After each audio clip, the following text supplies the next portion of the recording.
Petrified Forest National Park. We're doing a half-mile loop trail that originates in the visitor center.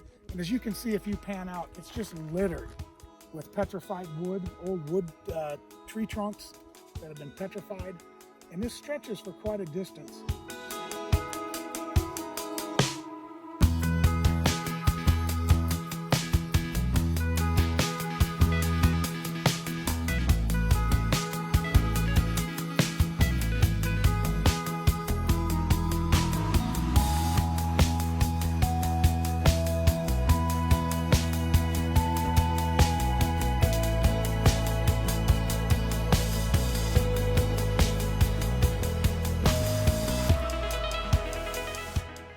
This park was actually really eye-opening for me. From a geological standpoint, this part of Arizona, it used to sit right near the equator.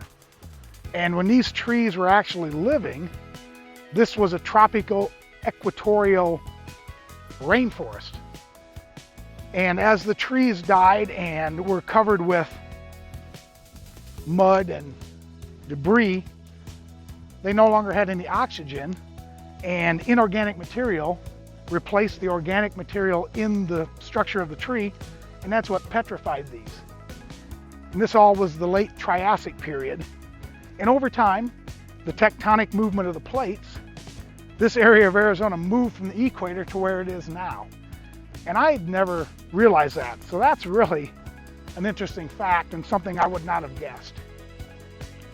Here are a couple of great examples of this wood. As you can see, as they petrified, it almost looks like quartz rock. In fact, it probably is quartz rock.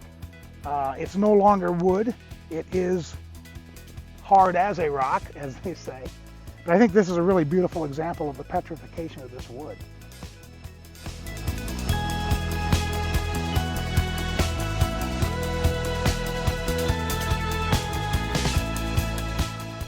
Well, we are definitely seeing the impact of this morning's rainstorm as we walk along this trail. As you can see, the trail is not covered in rock, it's plenty muddy, and we're reckoning the rental car company is going to want to charge us some extra money to clean the carpet after this one.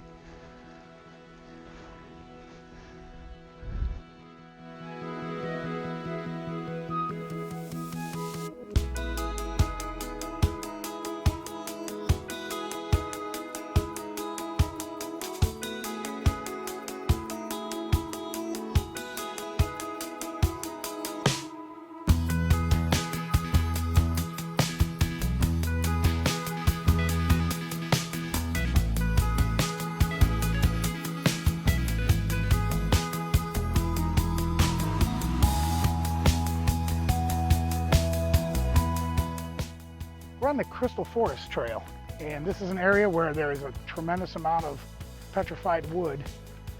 And if you think about the timing of this area and these colors that you see are all deposits from an ancient river flow about 200 million years ago.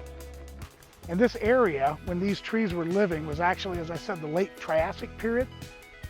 And to put that into perspective, that is the period right before the dinosaurs, right before the Jurassic period.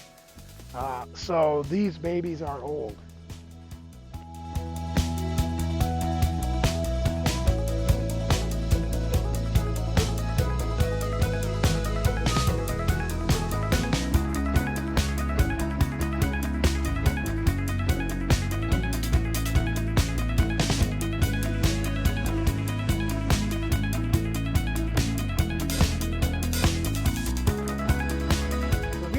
Excellent example of the painted desert, or badlands effect, if you will. And as you can see, the layers of different colors in these rocks are actually sediment left during different periods by rivers that ran through here.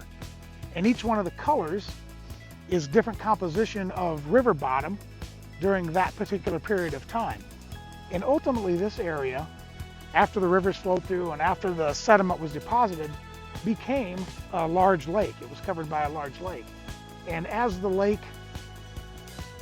went down, as the lake flowed out or evaporated, and the remaining sandstone was eroded, it exposed these different layers, and it's just beautiful to see this and all this different history in the rocks.